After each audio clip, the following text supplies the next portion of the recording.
Eu sou Leandro Viana e a terceira temporada de From termina de um jeito espetacular. Muitas respostas aí foram dadas para todo mundo que estava reclamando. E temos basicamente uma série que é o bem contra o mal, que é a história mais antiga que a gente conhece, né? Que é sobre isso, mano. É Deus contra o capiroto ali. Deus, vamos pensar, né? Deus criou Adão e Eva, as primeiras pessoas na Terra, e o diabo tentou lhe corromper elas com o fruto proibido. Vamos pensar assim, ó. O menino de branco, de certa maneira, é o bem. E From finalmente nos apresenta aí o coisa ruim, que é o homem de amarelo, que nos poucos segundos em cena já colocou medo com o seu olhar ali, com um comportamento de vilão.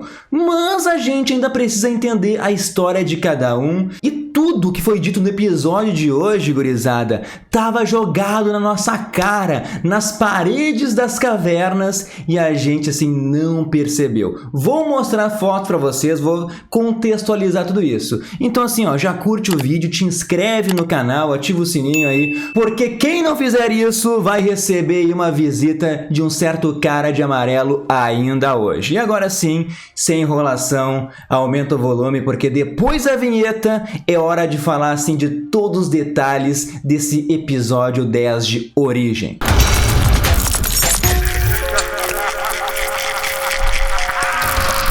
Eu sei que vocês querem que eu fale sobre toda a história do Jade e da Tabitha, né? Serem reencarnações do Christopher e da Miranda. Teoria que a gente acertou em partes lá no começo da temporada. Mas vamos falar do episódio em si, porque pela primeira vez em 2 temporadas, o Ellis fez algo produtivo. Pô, semana passada eu reclamei que tava na cara dele que o Eldin tava com um papo muito estranho. E pelo menos o Ellis, ele se ligou depois, né, com toda a razão, tentou partir pra cima ali do Eldin, né, como qualquer pessoa normal faria numa situação daquelas. Pelo menos o roteirista aí desse último episódio gosta do Ellis. O Boyd, também tem uma decisão inteligente, que é ir atrás da Sarah, porque Fromville já mexeu com a mente dela. Então, ela quase matou o Ethan pensando que isso iria libertar as pessoas. Então a Sarah sabe que é fácil cair assim no papo dessa entidade do mal. E o Eldin é uma pessoa ingênua, assim como ela foi lá, e Fromville então mexeu com a cabeça de ambos. E para também por aqui as decisões certas. Eu fiquei muito, mas muito irritado assim com a ordem do Boyd de prender o Eldin na casa da colina. Mano, o maluco tava com uma mochilinha nas costas. Era só alguém seguir ali o Eldin até o alçapão, né? Como que ninguém pensou nisso, mano? Tá, mas aí vocês podem falar assim, né? Mas Leandro, a mulher de kimono iria avisar o Eldin de alguma forma, ia mandar uma foto, sei lá. Em primeiro lugar, eles não sabiam disso, né? Nem pensariam nisso. Em segundo lugar, se eles vissem que o Eldin tava enrolando, daí era só pegar ele, sabe? Então, nesse episódio, o Boyd foi ao extremo em querer torturar ali o Eldin pra conseguir informações. E eu tô fechado 100% com o Padre Catri. Mano, o Boyd foi muito hipócrita, velho. Ele deu uma passada de pano linda pra Fátima, dizendo que Fromville fez ela matar a véia Tilly. Mas quando Fromville, né, vai ali e quebra a mente do Eldin, o tratamento é totalmente diferente. Aliás, ver a mão do Eldin toda quebrada ali por causa daquelas marteladas é uma cena tensa demais. Realmente a cidade conseguiu quebrar o Boyd, ele passou dos limites. E uma pequena explicação aqui, né, sobre aquela foto Polaroid que mostra a casa do Boyd. A entidade tentou convencer o Boyd que o bebê da Fátima seria sua saída de Fromville, mostrando a casa que ele construiu para viver com a sua família.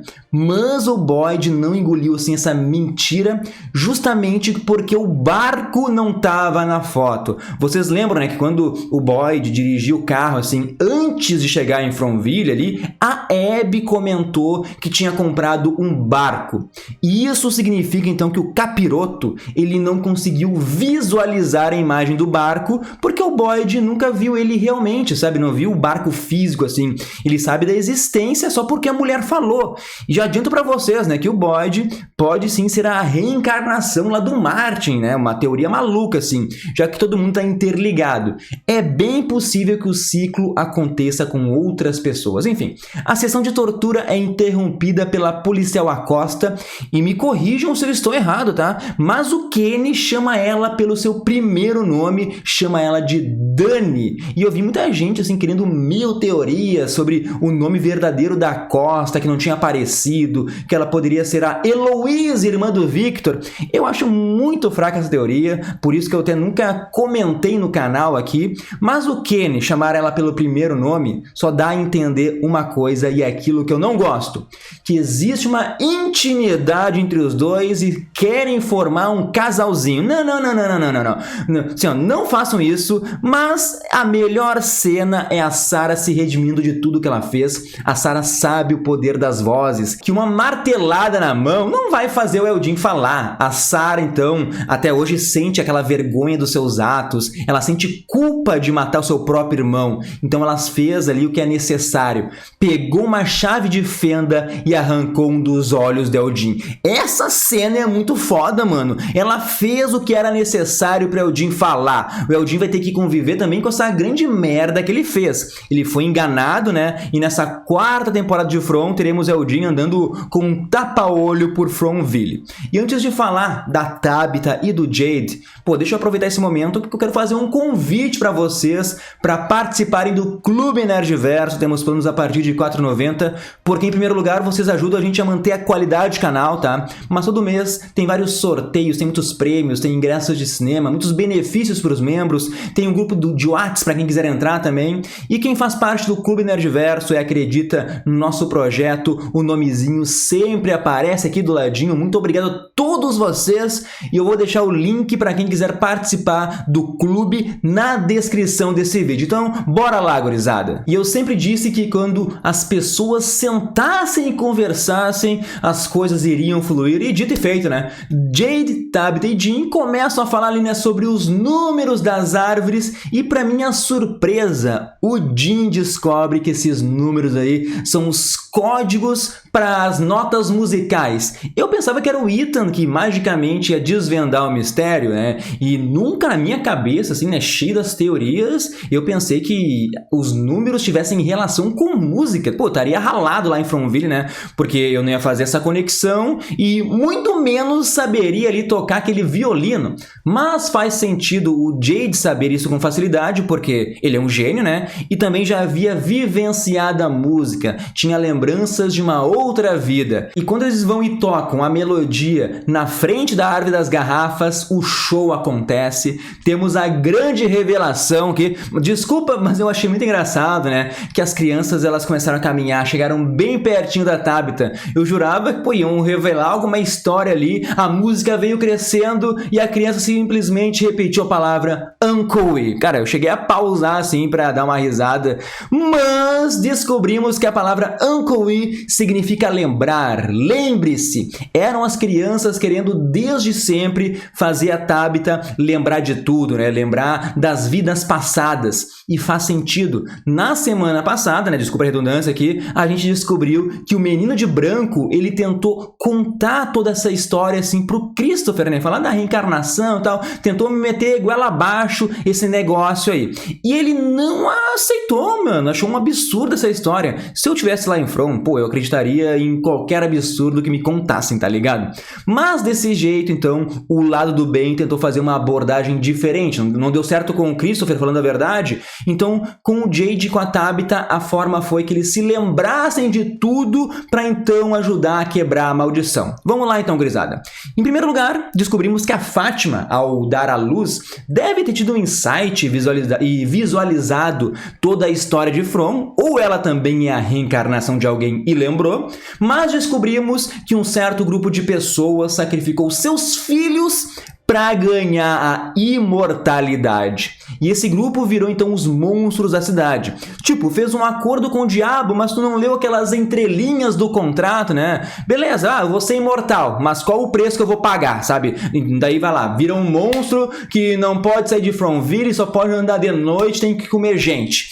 Claro, não sabemos toda a história ainda, do porquê, né, do como Fromville surgiu, se isso faz parte do pacto com o diabo viver nessa dimensão de bolso, ou se esse lugar é consequência do ritual que não foi finalizado 100%, mas a gente já tem um comecinho aqui, e desse jeito acertei a teoria da reencarnação, mas eu jurava que a Tabitha e o Jade eram reencarnações das crianças que foram sacrificadas, e a partir daqui eu errei tudo, porque na verdade a Tabitha e o Jade eram um casal que estavam lá no começo de tudo e tentaram impedir o ritual porque uma das crianças era filha deles. Então, desde esse dia, esse casal, quando morre, reencarna em uma outra pessoa para voltar para Fromville e quebrar a maldição. E isso é lindo, mano, porque mostra o quão forte é o amor de um pai, de uma mãe, que eles não vão descansar a alma até conseguirem salvar a filha de certo modo, sabe? E também mostra como as outras pessoas ali são umas escrotas, mano.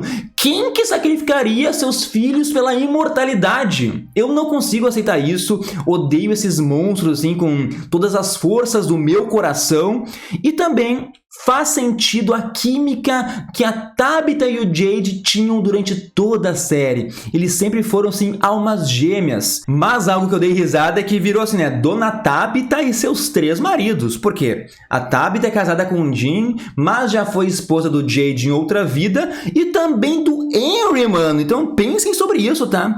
E o Jade, por exemplo, né? Os flashes aleatórios que ele viu durante a série são as mortes das reencarnações dele. A gente já viu umas 4, né? Teve o soldado de guerra, tinha aquele que morreu com uma pedra esmagada, o que estava preso numa árvore e depois bebeu sangue no crânio, e tem o Christopher. Essas visões são eventos que aconteceram nas vidas passadas do Jade. E eu entendo que essas versões de Jade e Tabitha são os que foram mais longe, que conseguiram lembrar de tudo, e daí sim, eles estão muito perto assim de acabar com a maldição do ritual. E por causa disso, o grande vilão, né, o Capiroto em pessoa, resolveu aparecer, e eu tô falando do Homem de Amarelo. Mas para isso, vamos voltar um pouquinho à história para falar da Julie. Julie e Ethan estavam comendo lá no trailer, na lanchonete, e eu achei genial o diálogo deles. O Ethan, todo moleque sentimental, diz assim, ó: irmãzinha, eu não quero, assim, eu tenho medo de esquecer do Thomas. Daí corta e a Julie fala assim: ok, te entendo, legal, mas olha só, quando eu fui pras ruínas, mano, tocou foda-se pro irmão. Eu entendo que tem toda uma história, né, que é pro no final ela dizer que talvez poderia mudar lá e salvar o Thomas, mas foi um diálogo muito mal escrito, tá ligado? O Ethan também tem uma sabedoria de uma pessoa de 70 anos, né, diz assim, ó: você não pode mudar o passado, mas apenas vivenciar os momentos. Então descobrimos que Julie é uma caminhante da história, uma viajante, né? Nada pode ser alterado. O que aconteceu era pra acontecer. Tipo, eu sei que tu vai me perguntar agora assim, ó: mas Leandro, ela alterou a história quando jogou a corda pro Boyd. E eu te respondo, meu querido, que não, né? Isso de jogar a corda já estava escrito, sempre foi ela, sempre será. Então chegamos tipo num paradoxo aqui, né? E quando chegamos na cena final, que tem aquela Julie correndo desesperada ali, com uma peruca de 5 pila do camelô, sabe? Essa é uma Julie de alguma parte da 4ª temporada de From, né? É uma caminhante da história, assim. Como o Ethan falou, sabe? Algo aconteceu com ela, que ela tá com esse corte no rosto também. Acredito que será a Julie, então, que vai voltar também para a época do sacrifício e vai falar com as versões originais do Jade e da sua mãe Tabitha. Ela que vai dar a esperança. Pô, e eu não gosto disso porque acho a personagem da Julie muito fraca. Também acho... não gosto da atriz, sabe? Preferia 1000 vezes que fosse a Tabitha. Pô, ela manda muito bem, sabe? Mas voltando ali, né? A Julie caminhante do tempo, das histórias, ela diz 2 frases importantes, tá? Uma é: acho que é quando acontece, e a outra é: preciso mudar a história. Que significa que ela sabe que o pai vai morrer e tá tentando modificar isso. Logo, a Julie vai ganhar muito destaque na 4ª temporada. E isso, pô, dá tempinho aí pra atriz fazer umas aulinhas de teatro, porque tudo indica que ela voltou pras ruínas algumas vezes e vai visitar capítulos anteriores do tempo. E talvez, pô, aquela parte da caverna, sabe, com várias datas diferentes que a Tabitha viu, tenham sido anotadas pela própria Julie, para ela lembrar assim de todas as épocas que visitou e montar o quebra-cabeça temporal. Com certeza vai conhecer também o Martin antes dele ficar acorrentado, ou talvez barbudo também. E com isso temos a morte do Jim, que eu falei para vocês estava desenhadíssima, estava fácil de prever essa. O cara virou ali um idiotão e começou a se redimir, então um roteiro clichê. Eu esperava que a Donna também morresse, ou algum outro personagem importante, mas foi só o Jim aqui. E quem matou o Jim foi o Capiroto em pessoa, o Homem de Amarelo, ele que é a grande entidade do mal, e foi ele que falou com o Jim pelo rádio no final da primeira temporada. E ele chega ali putaço, fala, né, que conhecimento tem um custo, que isso do Jade tocar a música, deles lembrarem de tudo, que isso não precisava ter acontecido. E daí o Homem de Amarelo diz: eu tentei te avisar, Jim. A sua esposa não devia ter cavado aquele buraco. Lembrando da primeira temporada, né, quando a Tabitha, ela queria saber da onde vinha a energia da casa, ela e o Jim, e começaram a cavar, e daí ela começou a ter as visões. E com isso, o Homem de Amarelo arranca a garganta do Jim, cena fortíssima, mostrando que ele é o vilão, assim, que não dá segunda chance. E acabou também aquela teoria que ele é uma versão do Randall, né? Não existe uma cicatriz ali no lado do rosto dele. E o Randall, pelo amor de Deus, não aguento também mais ele ouvindo as cigarras. Todo episódio isso, por favor, alguém faz essa mensagem chegar aos roteiristas que tá chato. Deu! Mas o Homem de Amarelo deve ser, então, essa tal entidade que prometeu às pessoas dessa cidade a vida eterna, caso sacrificassem seus filhos. Então podemos ver que o Capiroto ele é ardiloso, é manipulador, e toda essa história já foi contada pra gente antes nas paredes das cavernas. Vamos lembrar, gurizada, eu fui até pesquisar fotos da caverna aqui e achei essa imagem bonitinha no Twitter, mostrando todos os detalhes, mas vamos lá, vamos aos poucos. Ela, em primeiro lugar, mostra pessoas em navios, né, ou barcos, cruzando uma linha, que provavelmente é a mesma ideia sobre aprisionar as pessoas quando elas dirigem os carros e são paradas pelas árvores.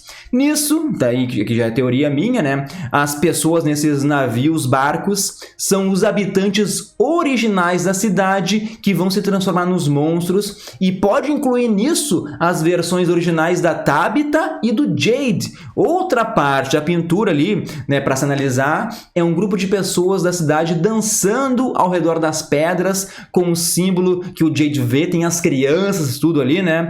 Também tem o desenho de duas pessoas sozinhas, que devem ser as versões do Jade e da Tabitha, dando a entender que estão se escondendo perto daquela casa que deve ser o lugar que a gente viu nessa terceira temporada, Casa da Colheita, com os espantalhos. Claro, né, tem aquela pintura do monstro vermelho ali, que representa a entidade que controla o lugar, que tá claro pra mim que no caso é o Homem de Amarelo. E por fim, o símbolo do infinito, que é o símbolo da repetição de ciclos, que na série representa aí a reencarnação. Então, como eu disse pra vocês, gurizada, desde sempre a história estava ali sendo mostrada pra nós e a gente não soube interpretar os dados. Aliás, fui só eu que fiquei surpreso com o Jade naquela hora. Ele tem um insight que o símbolo que ele via eram as raízes das árvores. Mano, eu jurava que ele já sabia disso. Pelo menos pra nós era algo muito óbvio. E eu sei que o vídeo vai ficar longo, mas temos que falar do bebê da Fátima. Fui pego total de surpresa. A mulher de kimono faz o parto e leva aquele tipo de larva ali pra algum lugar nas cavernas, uma câmara subterrânea que o Boyd vai lá observar, né? Os monstros também ficam observando aquele ser que a Fátima deu luz ganhando vida. E tipo, não me venham reclamar também da velocidade desse nascimento. As leis da física e da biologia aqui não se aplicam em front, tá ligado? Mas o filho da Fátima é o monstro do sorriso, o monstro mais famoso, mais querido do público, e confesso que eu fui pego de surpresa. Eu nunca acreditei nessa teoria aí, e olha que, pô, muita gente desde o ano passado falava sobre isso, que a Fátima ficou grávida logo após o sorriso morrer, que isso tinha relação. Então aqui, ó, parabéns para vocês. E faz todo sentido. O pacto com o capeta era sobre imortalidade. E o Boyd, de certa forma, burlou o sistema, matou o monstro. Então o que a cidade fez, né? Fez ele renascer através de uma gestação. E faz sentido ele voltar à vida na forma que morreu, que é a mesma forma de quando ele aceitou fazer o ritual. Desse jeito, meus amigos, né? Se eles matarem um outro monstro, vão estar colocando, na verdade, alguma mulher ali em risco de vida, porque essas criaturas vão renascer de alguma maneira. Então, não sei se vale a pena tentar matar monstros a partir de agora. E uma última teoria vem da conversa do Victor com seu pai, quando naquela cena emocionante, pô, muito boa, ele mostra ali o túmulo da Miranda e da Eloise, só que tem um porém, né? Ele diz que acha que enterrou alguns pedaços da Eloise, não tem certeza. Então, pode anotar aí, Eloise está viva, mas onde ela está? Então aqui, ó, eu acredito que ela vai ser uma caminhante, uma viajante das histórias, igualzinho a Julie. Logo, ela não está morta, e sim viajando pelo espaço-tempo. E está viajando até agora, né? Faria sentido, mas eu preciso que o roteiro me ajude também na próxima temporada. Nós vimos que o corpo da Julie ficou paradinho em convulsão enquanto viajava. Então preciso que seja muito mais do que apenas uma viagem astral aqui. E só para finalizar, adorei como eles fizeram a música ser uma linguagem universal que ultrapassa várias gerações aí. Faz sentido isso. E eles falam até, né, que a Tabitha e o Jade costumavam cantar canções de ninar para as crianças nas vidas passadas. E eu quero ver como isso vai se conectar com a tal esperança assim que fizeram as crianças acreditarem que vão ser salvas e despejaram toda a esperança nas raízes da árvore ali que deu origem ao símbolo. Acho que esse vídeo ficou longo demais, eu até queria falar muitas outras coisas aqui, minha mente está explodindo, como por exemplo, as várias perguntas sem resposta.